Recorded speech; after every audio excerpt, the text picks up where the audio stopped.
जल्दी जल्दी बताओ, आखिर बात क्या है? हुआ ये है कि हम्माद ने फाइनली अपनी सारी प्रॉपर्टी मेरे नाम कर दी है। रियली? Are you serious? मतलब तुमने इतना बड़ा काम इतनी जल्दी कैसे कर लिया? बस सारा, मैंने जो चाहा वो हो गया, मेरा मिशन तो कंप्लीट हो गया है। वाह मोनी, मतलब एक बात बताओ मुझे कि तुम्हारे इस फैसले से किसी को इख्तलाफ नहीं हुआ? नहीं भाई, आंटी और हमाद तो बहुत खुश थे। वैसे सारा एक बात है, अब तुम्हें भी ना अपना मिशन जल्दी से पूरा करना पड़ेगा ताकि हमारा काम आगे बढ़ सके। यू आर राइट, मुझे भी अपना मिशन बहुत जल्दी कंप्लीट करना होगा।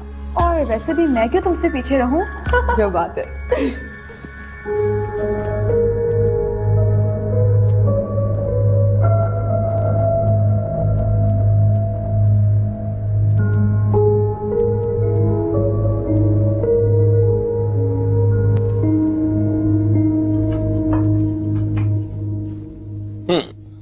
हाय, क्या हाल है? फवाद, मैं ठीक हूँ। तुम कहाँ थे इतनी रात तक? कहीं नहीं, फ्रेंड्स के साथ था। क्या करूँ, दिल ही नहीं लगता अभी यहाँ पे आयशा के बगैर। एनीवे, खैर मुझे ये बताएं, आपकी हमारे भाई से बात हुई? वो, हाँ फवाद, हो गई थी। थैंक यू सो मच जो तुमने मुझे उनके आने का ठीक टाइम बता दिया। मैंने उनसे बात कर ली थी। वाह गुड, ये तो बहुत अच्छा किया आपने। पता है भैया भाभी, मैं आपको हमेशा आयशा की तरह अपनी बहन मानता हूँ और मुझसे जहां तक हो सकेगा ना मैं आपका साथ दूंगा हमेशा।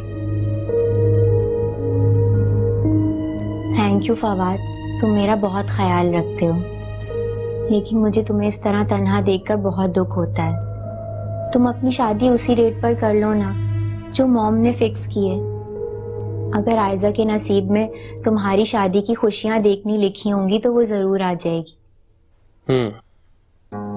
थैंक्स फॉर यू भाभी, आप मेरे लिए इतना सोचती हैं। आप फिक्र न करें, शादी उसी डेट पे होगी जिस डेट पे मोम ने फिक्स की है। और जहां तक रही आयशा की शिरकत की बात, तो आयशा मेरी शादी में शिरकत जरूर करेगी। आप फिक्र न करें, सब कुछ बहुत जल्द ठीक हो जाएगा।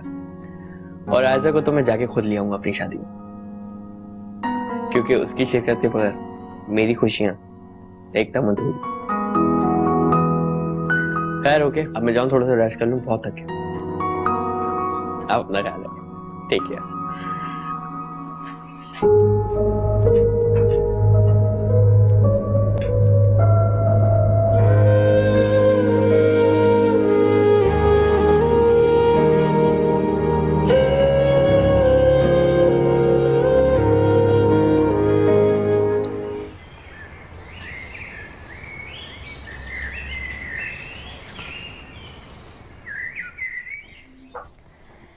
चले सारिम, अब जल्दी से नाश्ता कर लें। अरे तुमने ये सब क्यों किया? मैं ऑफिस जाके नाश्ता कर लेता। क्यों? आप ऑफिस जाके नाश्ता क्यों करेंगे? अब तो मैं अच्छा नाश्ता भी बनाने लग गई हूँ। अच्छा हो, तुम भी मेरे साथ नाश्ता कर लो। नहीं, अभी आप कर ले, मैं बाद में खा लूंगी। सारिम, अगर आपको मेरी इतनी फिक्र है तो आप मुझे जॉब क्यों नहीं करने देते?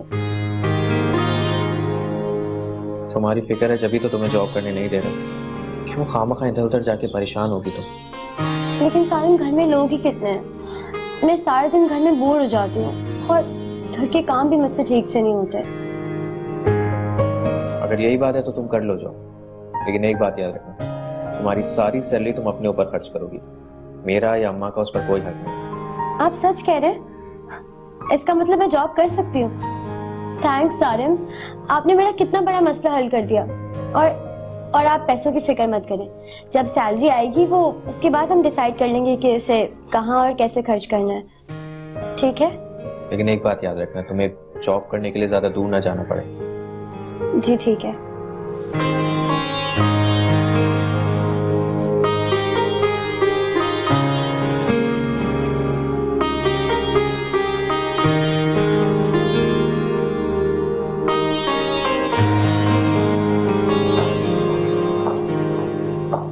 हम्माद, आप कहाँ जा रहे हैं? मैंने आपके लिए नाश्ता बनाया, आप नाश्ता कर लें। फरिया, मैंने तुम्हें कितनी दफा कहा है कि ऑफिस जाते हुए मेरे रास्ते में मत आया करो।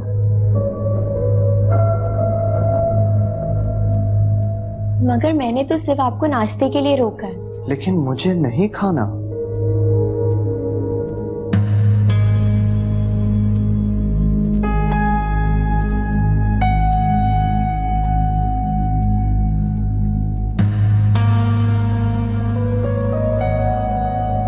ऐसा करो कि नाश्ता तुम फाखरा को ही करवा दो।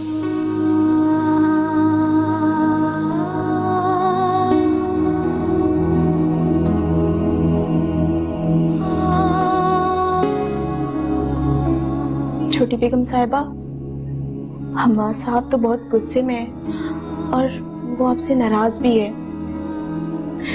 मुझे बहुत अफसोस हो रहा है कि मैंने वो सूट क्यों लिया। अगर मुझे बिल्कुल भी अंदाजा होता कि ये सब आपके खिलाफ साजिश है तो मैं कभी मोनी बीवी की बात नहीं मानती, भले से मेरी नौकरी चली जाती। मुझसे गलती हो गई, मुझे माफ कर दे। फाखरा, तुम क्यों बार बार एक बात कहती हो? मैं जानती हूँ कि इस सब में तुम्हारा कोई कसूर नहीं, तुम सिर्फ और सिर्फ इस्तेमाल हुई।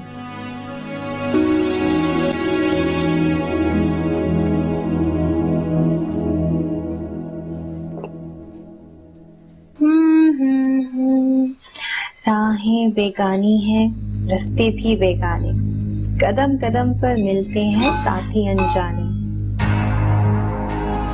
भाई वाह, बड़े गाने गाए जा रहे हैं। राहें बेगानी, रास्ते बेगाने। अरे तू शायद भूल गई है कि अगर एक भी बेगाना हो गया ना तो दुनिया में बहुत सारे लोग पड़े हैं अपनाने के लिए। शबाना खाला, मैं तो सिर्फ गाना गा रही थी। अरे चुप कर, बताए मुझे, तू ये सब कुछ मुझे जलाने के लिए कर रही है ना? लेकिन तुझे पता नहीं है कि अगर रुखसार से शादी ना हुई आर्यान की तो क्या दुनिया में लड़कियां मर गई हैं क्या?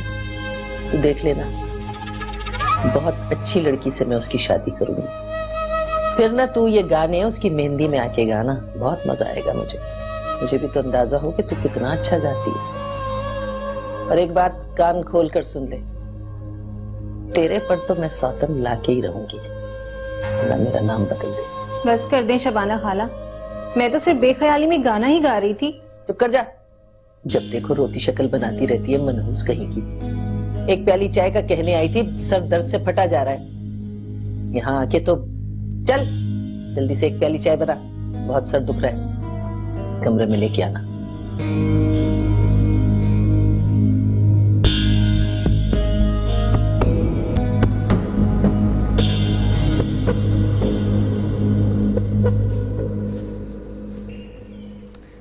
जी जी, मेरे छोटे बेटे की शादी है। मेरी बहू मोनी भी आई हुई है लंदन से, मेरी सगी भांजी है वो, उसका सारा मैका वहीं पर ही है। और जो मेरी छोटी बहू है ना, इत्तेफाक से वो भी लंदन की ही है। दोनों माशाल्लाह से बहुत खूबसूरत है। आप आइएगा तो देखिएगा ना। चलें ठीक है, फिर मिलते हैं। अल्लाह हाफिज।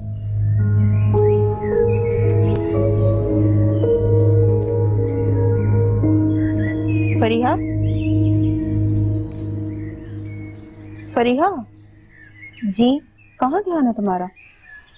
मैं तुम्हें ये बता रही हूँ कि मैंने अपने सारे सर्कल में ये बता दिया है कि मेरी बहू मोनी लंदन से आई हुई है और अभी फवाद की शादी होने वाली है, तो मैं लोगों को बातें करने का मौका देना नहीं चाहती हूँ। तुम एक काम करो, तुम अपने मैके क्यों नहीं चली जाती हो? मॉम आप फिक्र मत करें, कोई भी बातें नहीं बनाए। और वैसे भी आपके बिजनेस सर्कल में सबको यही पता है कि मोनी आपकी बहू है। मैं किसी से भी अपना तारुफ नहीं कराऊंगी, इस तरह किसी को भी नहीं पता चलेगा कि मैं कौन हूँ। ये बात तो सही है, पर तुम्हें और मोनी को लोग एक साथ देख के तरह तरह के सवालात उठाएंगे। और इस दफा फवाद की शादी में मैंने बहुत सारे लोगों को इनवाइट किया है। मैं किस किस को जवाब देती फिरूंगी? मेरा काम मानो और तुम अपने घर चली जाओ इन शादी के दिनों में, ठीक है ना? लेकिन मॉम, लेकिन कुछ नहीं। जब मैंने तुम्हें एक बात कह दी है तो प्लीज उसको समझ जाओ। और मोनी भी तुम्हें देख के अपसेट हो जाएगी, फिर मुझे ये ऑकवर्ड सिचुएशन संभालना बड़ा मुश्किल हो जाएगा। इसलिए बेहतर यही है कि तुम कुछ दिनों के लिए अपने मैके चली जाओ, समझी?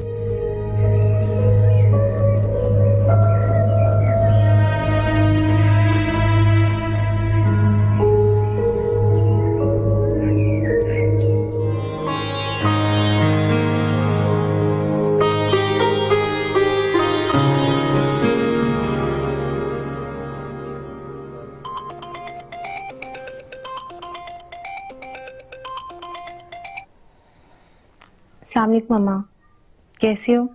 वालेकुम अस्सलाम। है तुम्हें क्या लगे कि अम्मा कैसी भी हो? जब फोन किया तो पूछ लिया अम्मा क्या हाल है, कैसी हो, बिगुल बजा के। तुमने तो आना जाना ही छोड़ दिया। अपनी अम्मा को भूल गई है क्या? अम्मा मैं वहाँ पे क्या हूँ, पहले वहाँ 2 घड़ी के लिए आती थी तो सुकून मिल जाता था, कुछ अपनी कहती थी, कुछ तुम्हारी सुनती थी। अब तो वो घर भी मेरे लिए अजनबी हो गया। ऐसी बातें ना कर, पहले मेरा दिल बड़ा परेशान है तुझे ना देख के। तेरा अपना घर है, क्यों परेशान होगी तू? तेरी माँ जिंदा है, तेरा जब दिल चाहे तो आए जाए। अम्मा मैं वहाँ आती हूँ ना तो आयजा की शक्ल देखकर मुझे गुस्सा आ जाता है। आज मैं जिस भी हाल में हूँ आयजा की ही वजह से हूँ। हाँ बेटा, कह तो तू ठीक ही रही है, लेकिन क्या करूँ, मैं भी तो रह रही हूँ ना। सारा दिन उस छिपकली का मुंह देखती रहती हूँ, मनहूस मारी का। अब क्या करूँ, गुजारा तो करना है ना। कहाँ जाऊँ इस उम्र में? तेरे अब्बा भी चले गए अब तो। पता नहीं अम्मा तुम ये सब कुछ कैसे बर्दाश्त कर रही हो। अब तो ये बता क्या करूँ मैं अकेली? अरे मेरी बच्ची, कभी कभार आ जाया कर, मुझसे मिल लिया कर, कुछ अपने दिल का हाल तुझे सुना दूंगी, कुछ तेरी सुन लूंगी तो दिल बहल जाएगा। सारा दिन यूं ही बैठी रहती हूँ, बिगल हो जाती रहती हूँ। हाय, वरना तो ये मीसनी हर वक्त घर में मेरे सर पे बैठी होती है, सांपनी बनके। आज वो मनहूस मारी घर से कहीं बाहर गई तो मैंने सोचा कि 2 बातें तुझसे कर लूं, अपने दिल का हाल बयान कर दूं तुझे और तेरी 2 सुन लो मेरा बेटा। क्यों, कहाँ गई है वो? गई होगी कहीं भी, मरने के लिए जाए, मरे दफा हो। खैर उसको छोड़, तो अपनी सुनाना बेटा, कब आएगी अपनी माँ से मिलने के लिए? अम्मा मैं जल्दी आऊंगी, कोशिश करूंगी कि 1-2 दिन में आऊं। अच्छा अब मैं फोन रखती हूँ, खुदा हाफिज। अरे बस भाई, हाय अब तो अकेले जीना पड़ेगा, किसी को कोई फिक्र ही नहीं है मेरी। बैठे रहो बैठे रहो। तेरी सहेली मेरी भाभी, सहेली मेरी भाभी। मैंने ठीक किया कि आयजा को जॉब की इजाजत दे दी। एक तो वो अमेरिका जैसे आजाद माहौल से आई, हमारे घर के खामोश माहौल में वो एडजस्ट नहीं कर पाती। दूसरे हो सकता है कि आयजा के जॉब करने से अम्मी का भी मूड ठीक हो जाए, और अगर अम्मी का मूड हम दोनों से ठीक हो जाए तो हमारी जिंदगी कितनी सेट हो जाएगी। वरना आयजा बेचारी तो जब से शादी करके आई है परेशान ही है, लेकिन मैं इस वक्त कितना सेल्फिश होकर सोच रहा हूँ। मुझे फिक्र है तो सिर्फ अपनी लाइफ सेट होने की। हमारी वजह से फरिया की जिंदगी में भी बहुत सी मुश्किलात आई, वो हमारी वजह से ही इतनी प्रॉब्लम का शिकार हुई। अब उसका क्या होगा? क्या वो इस तरह की बेनाम जिंदगी गुजारेगी? मुझे फरिया के लिए कुछ करना चाहिए, लेकिन मैं उसके लिए क्या कर सकता हूँ? मैं क्या करूं? ओ खुदाया, इंसान कितना बेबस है। मैं एक मासूम लड़की की मदद करना चाहता हूँ, लेकिन मैं कुछ भी नहीं कर पा रहा, क्योंकि मेरी समझ में नहीं आ रहा मैं क्या करूं। मैं फरिया की मदद कैसे करूं? मेरी समझ कुछ नहीं आ रहा, कुछ भी।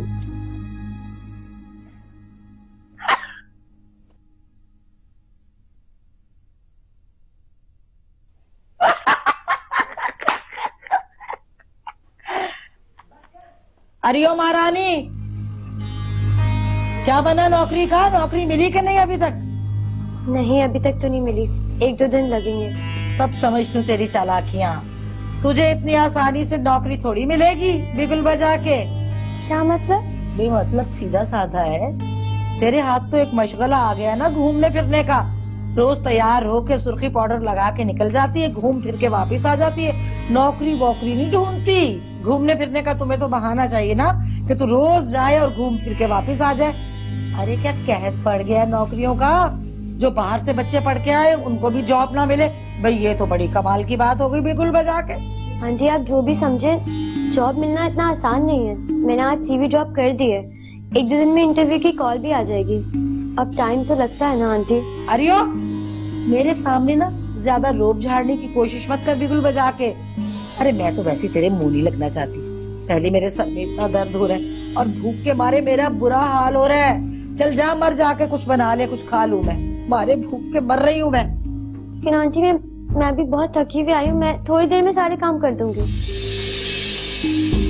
अच्छा लाओ इधर आओ, मैं तुम्हारे पाँव दबाने शुरू कर देती हूँ। तुम बैठो तो तशरीफ रखो, चाय बना के लाती हूँ, बिस्किट मंगवाती हूँ, देखती हूँ भाई कोई बच्चा है कि नहीं। बिगुल बजा के शर्म नहीं आती, जरा भी शर्म नहीं आती तुझे। अरे जा मर जाके मेरे लिए कुछ बना, क्यों मुझे हार्ट अटैक करवाएगी। अच्छा ठीक है, मैं बना देती हूँ।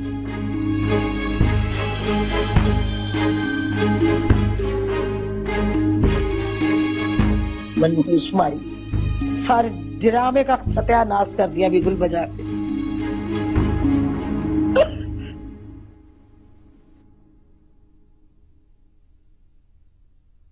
कितना जुल्म कर रही है अपनी बहू पे।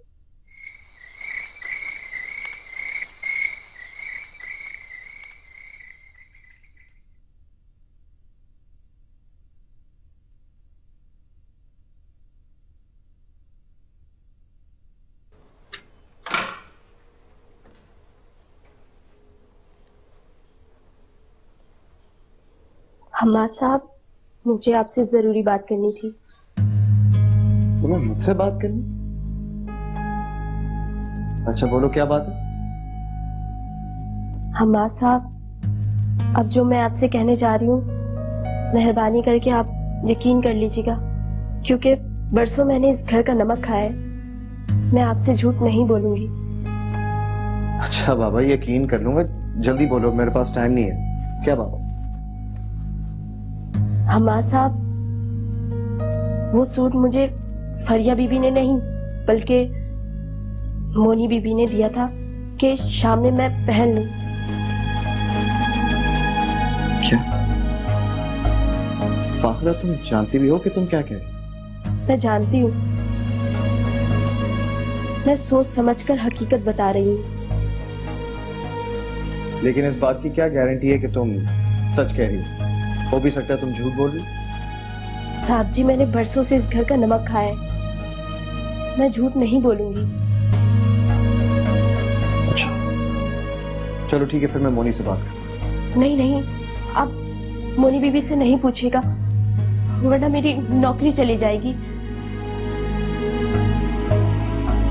देखो फाखरा, अगर मैं मोनी से नहीं पूछूंगा तो इस बात की तस्दीक कैसे होगी? आप उनसे किसी भी तरह पूछ लीजिए, मगर मेरा नाम नहीं लीजिएगा, वरना वो मुझे नौकरी से निकाल देंगी। मैं बहुत गरीब हूँ और मेरा क्या होगा। देखो तुम फिक्र मत करो, मैं तुम्हें इस नौकरी से निकलने नहीं दूंगा, और तुम अच्छी तरह जानती हो कि मॉम मेरी हर बात मानती है, ठीक है? जैसी आपकी मर्जी। अच्छा लेकिन एक बात बताओ, जब उस दिन वो मामला तय हो गया था तो ये सारी बातें तो मुझे आज क्यों बता रही? वो साहब जी, फरिया बीबी का नाम आ रहा था, जबकि वो तो बेकसूर है।